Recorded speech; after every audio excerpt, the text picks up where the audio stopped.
Hello, everybody, and welcome. This is Adrian. Thank you so much for joining me today. It's going to be time for some Hearts of Iron 4, but we have a Hearts of Iron 4 development diary. It is February 15th at about 2:30 in the afternoon, and so Podcat posted a new development diary here today. So let's go ahead and jump right in and see what's going on. A link is in the description down below, just in case you want to check out these patch notes yourself. So there's been some changes to industry. Currently, production lines can get a maximum penalty of 80% due to a lack of resources. And in the game, in game logic, this would mean that you can basically offset this lack of resources by producing more and more factories. It's always in your best interest to keep doing that. So now, penalties are going to be, quote, due to a lack of resources. They're not going to be calculated by each missing resource over multiple lines and steadily getting higher until they actually get to minus 100%. So I believe actually across multiple production lines, you can actually be able to simply not be able to produce a certain equipment if you lack certain resources. So that's pretty interesting. Definitely that 80% due to lack of resources is significant, but honestly, I guess if you think about it in real terms, it makes sense for you not to be able to produce boots if you don't have any leather, or you can't produce guns if you don't have any steel or wood. So I think this is a welcome change. Let me know in the comments below what you guys think, whether or not you think this might make industry kind of more of a bitch to deal with compared to, previously. I'm not going to say that there's a lack of industry right now in Hearts of Iron 4, but I think perhaps there's definitely a discrepancy as far as resources that are available in the map. There's a huge amount of resources available to some countries, and there's non-existent resources in other parts of the world. Let me know what you think about that and how the balancing all comes into play. Let me know if you think this is balanced kind of change to introduce into Hearts of Iron 4. Next, we have some quality of life improvements. So this patch is not just with, quote, bug fixes and balance patches, but it's actually a lot of quality of life. So that's going to be awesome. If you want to send a building construction to the top priority, to the top of your queue, now you can just control click and it'll send that up there. Previously, you had to actually mess around with your queued up production lines, and you had to like get rid of stuff and move things to top priority and all that kind of stuff. But now you can just control click and you'll send that construction way to the top. So that's awesome. Let's see here. When selecting a division, it now scrolls to the list of divisions to show them. So that's, I guess, previously when you clicked on a division on the actual tactical map, you would just select the division, but it wouldn't actually show you where in your army group that division was. Now it'll actually just scroll to where those divisions are and show you in the ranking where they are in the order of battle. So that's kind of cool. Let's see here. Did you have a problem to find all of your units in a crowdy war? Now there's a button in the bottom right screen with hotkey M that hides all counters except your units. So that's actually pretty cool. Now you can actually turn on to show just your army, just your military units, except for, basically before you would be able to see everybody's units, and there really wasn't a good way to kind of get around that. But now you can actually make it so you can just see your troops. So that's actually really a welcome change. Apparently, there's also an ability to toggle. You can turn off the fog of war effect, and that should help you to better see terrain. And this is actually a big one. This is a big change. Is that finally, after like who knows how long they've been using the Classifist engine, Paradox Development Studio is going to add a loading progress bar into the loading screen. So that's pretty cool here, and you can actually check out a picture here. Oh, I actually can't click on this picture. Huh, that's weird. But yeah, there's actually a progress bar now, so it should tell you hopefully how quickly you're loading into the game. Sometimes that loading screen can take some time, and it'd be really, really surprising, but also, apparently, they're going to be adding in multiplayer. They're going to be adding in a player lagging behind message. It's actually going to be an alert now, so it's going to be a legitimate alert to let you know that some people are not. They're lagging behind, and you're also going to get new alerts about unassigned divisions. So that's pretty cool. To be consistent with air wings that are not assigned, they're actually going to show you, hey, when you have some troops that are not assigned, it's actually going to be a legitimate alert in your alert bar. So that's pretty cool. And there's a huge list of changes here regarding the AI. So there's a lot of text here. You can go ahead and read for it yourself. Link to this patch note to these developer diaries in the description below. But basically, they're talking about how Germany used to be able to defeat England fairly consistently because England would always send its army, the Royal Navy, to other parts of the world. And so now that this is hopefully going to turn out to be that way a little less. Basically, the naval AI is supposed to be better at evaluating where its ships are needed. And so, obviously, if Germany defeats the Soviet Union, England will feel more inclined to defend its coast, with the possibility that Germany could be, building up a fleet or building up some huge air force, something like that.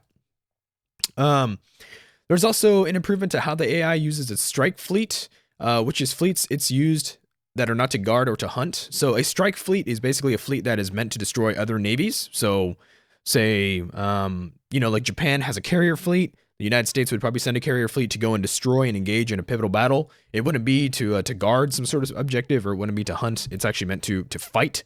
So hopefully the AI will be a little better about determining, like, okay, what types of fleets are big, what are meant to go to battle, what are meant to, be convoy attackers and things like that. There's also a pretty huge, there are a lot of changes here. Quote, they've actually improved the unit spam. So historically in Hearts of Iron 4, the AI would build huge amounts of units. And now the AI should be better at calculating what it can actually afford to produce as far as divisions. How many up to strength divisions can it actually create? How much supply is needed for those divisions and any future divisions that it wants to create. And AI nations will actually attempt to accumulate bigger stockpiles of equipment instead of trying to spread its equipment thin over multiple divisions, many divisions.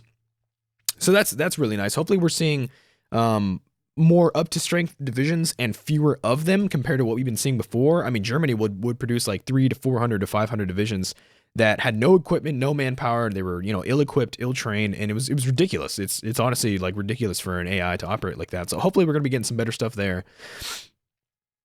Let's see here.